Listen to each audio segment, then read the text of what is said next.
büyük bir heyecanla bekleniyor Frankfurt Nevrozu. Özgürlük ve Birlik Nevrozu olacak. Buradan başlayalım. Neden Kürt halkı, Avrupa'da yaşayan Kürtler 2026 Nevrozuna Özgürlük ve Birlik Nevrozu anlamını yüklüyor? Buyurun.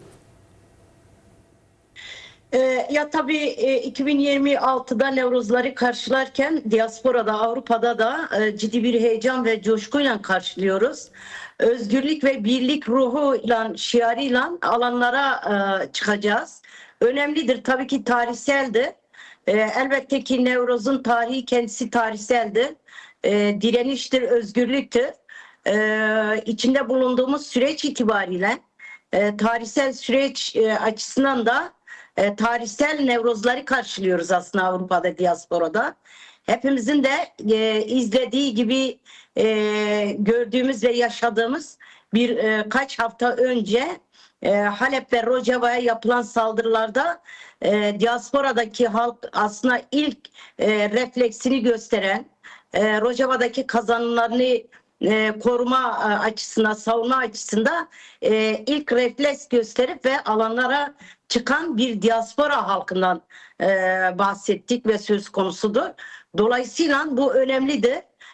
Çünkü Kürtler tarih boyunca statüsünü tanıma, kimliğini kazanma ve kimliğinin tanınması, dili, kültürünün tanınması konusunda ciddi bedeller ödedi ve kimi kazanımlar elde etti. Bu kazanımlardan biri de aslında Rojava Kürdistani'dir. Rojava'daki kazanımlar 40-50 yıllık mücadelenin sonucuydu.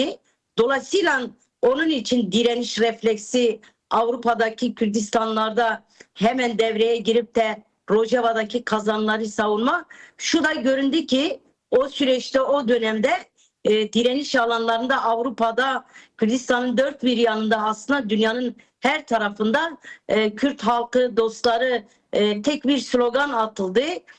Özgürlük sloganı ve Kürtlerin ulusal birliğin bir an önce oluşması gerekir ve Kürtlerin birlikte hareket etmesi gerekir. Kürt birliğinin oluşması gerekir. Tabandan ciddi ses yükseldi.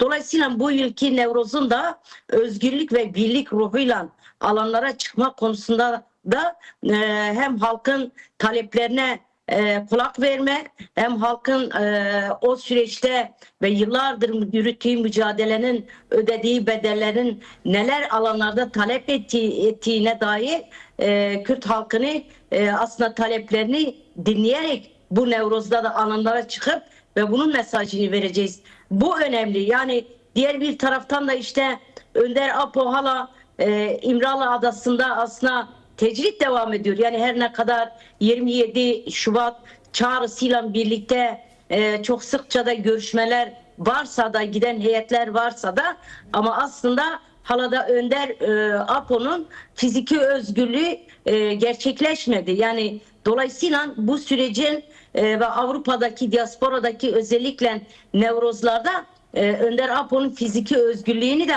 haykıracağız Kürt halkı. Çünkü evet, süreçler birbirleriyle bağlantılıdır. Kürt sorunun Rojava'daki statüsünün bir an önce anayasal güvence altında alınması için bir an önce mevcut muhatapların adım atması gerekir.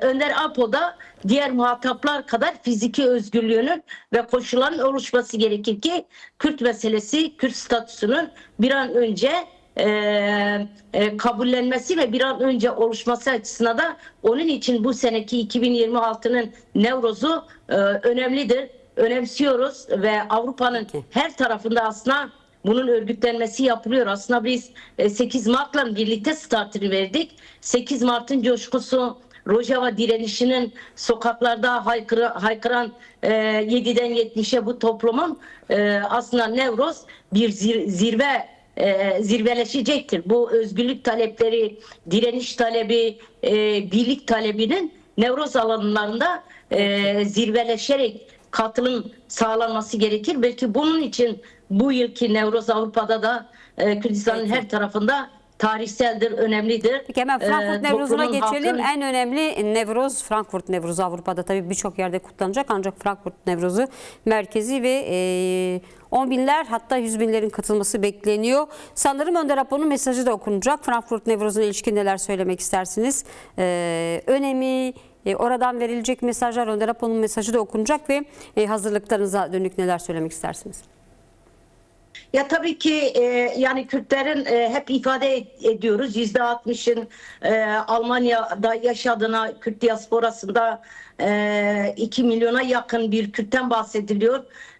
Ve Kürtlerin Almanya'da verecek mesaj çok önemlidir. Yani katılım mesajı, Kürtlerin kendi rengiyle bu Nevroz'a, Almanya'daki Frankfurt Nevroz'una katılması aslında önemlidir. Almanya'dan mesaj vermek hem bulunduğumuz Almanya'nın mevcut siyasal pozisyonu ve mevcut Almanya'dan verilecek halkın, kitlenin verecek mesaj dünyaya yayılacak aslında önemlidir. Biz de bunun için aslında Almanya'nın Frankfurt'ta yapılacak merkezi Nevroz'un üzerine çok titizce ve çok yoğun bir şekilde hem bunun kitle çalışması hem bunun işte hazırlıkların yapılması aylardır yapılıyor ve dört bir yandan yüzlerce arkadaşımızın aslında alanlarda, sahalarda şu anda çalışma yürütüyoruz.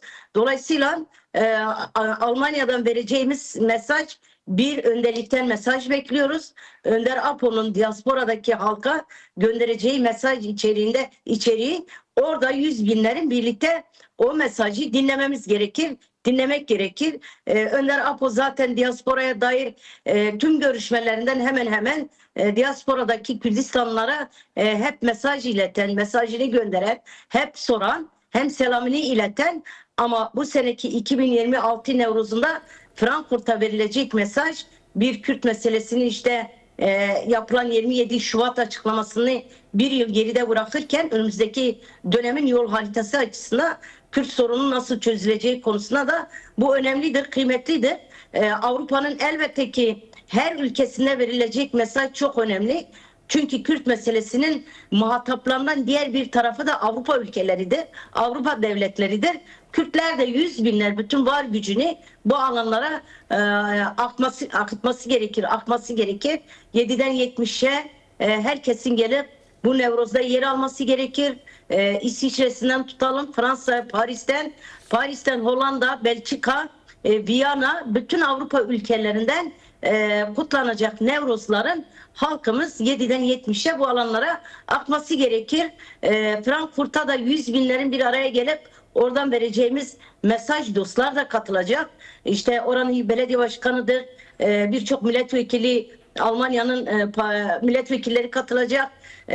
Yine Rojava'dan gelecek arkadaşın Rojava'ya dair verecek mesajlar çok önemlidir. Yine önderliğin mesajını 100 binlerle orada dinlemek tarihseldir, önemlidir.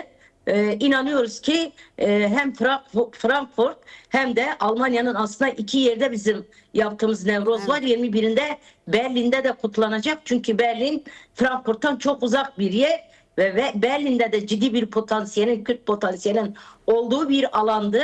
Bulunduğumuz her yerden Nevroz alanlarına akmamız gerekir. Ve Nevroz şimdiden kutluyoruz. Nevroz Piroz ve. Evet, Nevroz Piroz ve size de teşekkür ederiz.